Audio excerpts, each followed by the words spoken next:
Hi, ninth grade. I am popping on just to go over your Angelou poem with you, because that's the one you'll be doing by yourself, because I uploaded a video to help you guys with the TPCASTT and to help you with the Silverstein. The Silverstein's really easy, but it's a really, really good place to start. So I uploaded videos to help you guys with that, because we do have to roll on to poetry, so I did upload those. I gave you there's a poetry PowerPoint that goes over like all the different types of figurative language and literary devices. You guys probably know what most of them are, but there's some poetry terms you might not know. So I did upload that. So poetry has to start eventually. So for this week, we're just analyzing two. You'll analyze Silverstein, but I did that one with you on a YouTube video so that, we can kind of do it together. Now, the second one we're doing is by Maya Angelou. I Know Why the Caged Bird Sings. This is a super famous poem. I thought it was a great place to start. I thought it was probably a good place that we can begin.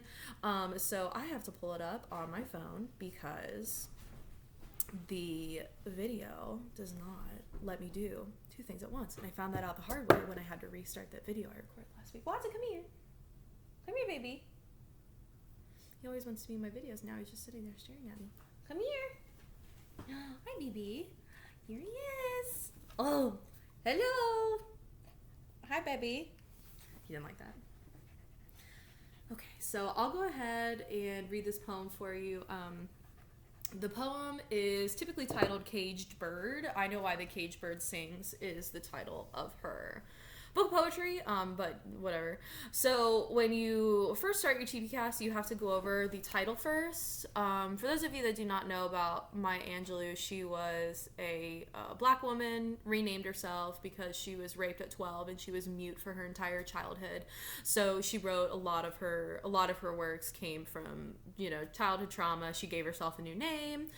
She was big in the Renaissance and she was writing poetry. So a lot of that kind of comes from that. A lot of it is civil rights based, from her views as a black woman with childhood trauma. So there's just a little background on Maya Angelou, super famous. She wrote lots of other stuff. I can link some for you today if you're interested. But for Caged Bird, when we start out, if you know a little bit about her, you can probably make a more concise analysis. But if not, you have to decide, well, what does it mean to be a caged bird? Like trapped, jail, blah, blah, blah. So just try to decide, what you think it means to be a caged bird. So you'll probably want to pause this so you can go over that by yourself. But I'm going to go ahead and read the poem. It is, it's about 6 stanzas long. Some stanzas do repeat, but most stanzas are about something new. So when you guys are looking at the shifts in your TPCASTT, you're going to want to look, okay, how is each stanza different? How is the language changing? What is the story? What is happening in the poem? So you really do want to focus on the differences between the stanzas. So the first stanza says, a free bird leaps on the back of the wind and floats downstream till the current ends, and dips his wings in the orange sun rays and dares to claim the sky. But a bird that stalks down his narrow cage can seldom see through his bars of rage. His wings are clipped, his feet are tied, and so he opens his throat to sing. The caged bird sings with a fearful trill of things unknown but longed for still, and his tune is heard on the distant hill, for the caged bird sings of freedom. The free bird thinks of another breeze, and the trade wind soft through the sighing trees, and the fat worms waiting on a dawn-bright lawn, and he names the sky his own. But a caged bird stands on the grave of dreams. His shadow shouts on a nightmare scream. His wings are clipped and his feet are tied, so he opens his throat to sing. And then we have the repetition, but there's something different in the last stanza than from the last time. It says, the caged bird sings with a fearful trill of things unknown but longed for still, and his tune is heard on the distant hill, for the caged bird sings of freedom.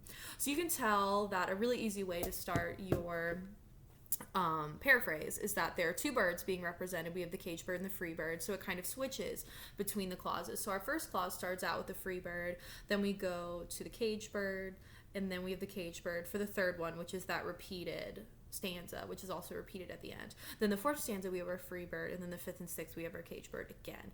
So for the paraphrase, it's very obvious that we are watching two birds' experiences, and then when you get to your connotation portion, you can look at the stanzas and look between the experiences of the birds and the words that are describing them.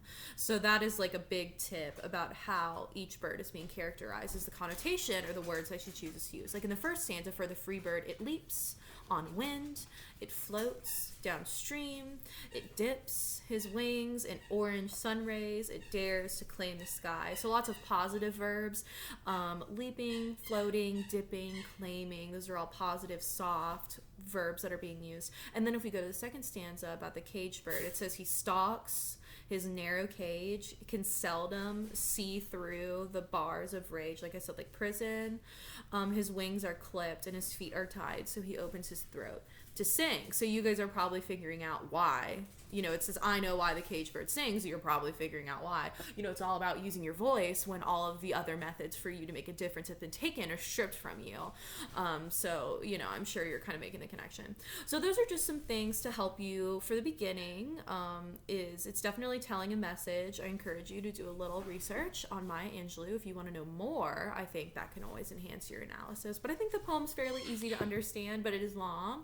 So just split it up into stanzas. Do your best. We've already gone through paraphrase connotations, so you're going to get to attitude and shifts. There can be more than one attitude, just to clarify. And then for shifts, you'll really want to focus on how, you know, each stanza is different. And then you'll go to title number 2, and then theme is at the end. And I think the theme, if you do your analysis correctly, your theme will be very, you know, rich and fully evolved. Remember, the themes are at least, they should be one sentence, really only should be one.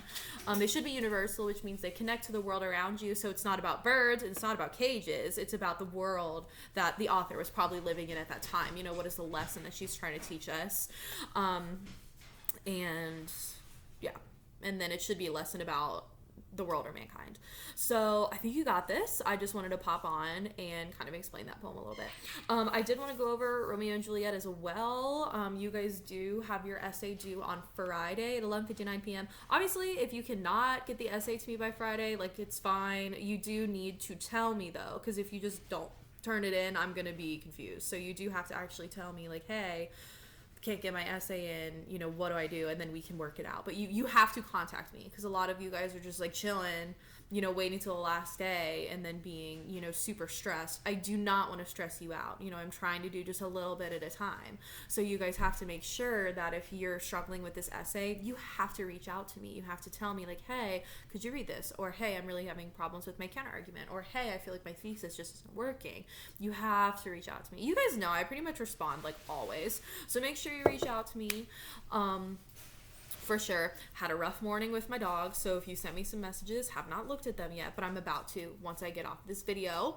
But for the essay, it's due Friday at 11:59 p.m. on Schoology. The link is under the week 3 work link, of course, under that folder. If you click it, the link is right there. You've got your rubric. I already passed it out to you. It's on the back of your assignment sheet. It's also posted on Schoology if you need to look at the rubric. The big thing I do not want you guys to forget is that you need to have a Works Cited page, and you have to cite your quotes correctly. And you guys know I always make you do a Works Cited page just so you can get used to it. So you have to do those two things. Some of the things I've been noticing in the essays that I've read so far, do not use first person. The only time you should ever use first person is if you're writing something personal, like a personal narrative, sometimes in persuasive, but honestly, like, I wouldn't do that either. Do not use first person. It is your argument. You don't have to tell me I think. I know it's what you think. You wrote the paper. So do not use first person ever at all. Do not use first person. I've noticed a lot of that.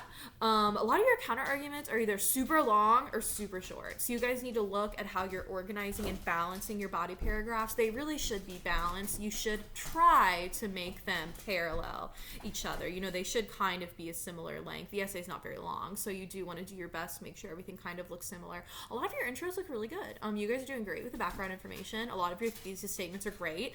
I think because your prompt was so specific, writing the thesis was easy, but I did give you a challenging prompt. Only picking one person is a challenge, but I did that on purpose to kind of push yourself so that you can kind of use your argumentative language to kind of prove your point with a difficult prompt. But you guys are doing really good with that, and all of your supporting details look good too. So overall, your intros are great. Some of your conclusions are throwaways, but I get it. So please share it with me. I'd love to look at it. Some of you guys have not shared anything, so I'm a little bit concerned, but we'll get there when we get there. Overall, 9th grade, you guys are doing good. So again, let me know if you have any questions. The 4 important things for this week Essays due Friday. That's a big one, obviously. DOL week 13, TPCASTT 1 and TPCASTT 2. The last 3 things are due Monday, but your essay is due Friday, so that I can kind of use the weekend to contact you guys and go over the essays with you. You don't really get a grade on them. I'm going to grade them just so you can see like what I would have given it, but you guys are just getting a completion grade. At least that's kind of the goal right now, because I'm not really allowed to put grades in. But anyway, if you have any questions, just let me know. I'll be here. Please work on your essay. Please, please, please don't work on your poetry until your essay is done. The poetry is not hard, so you will be fine. Please work on your essay first. Please, please. Good luck.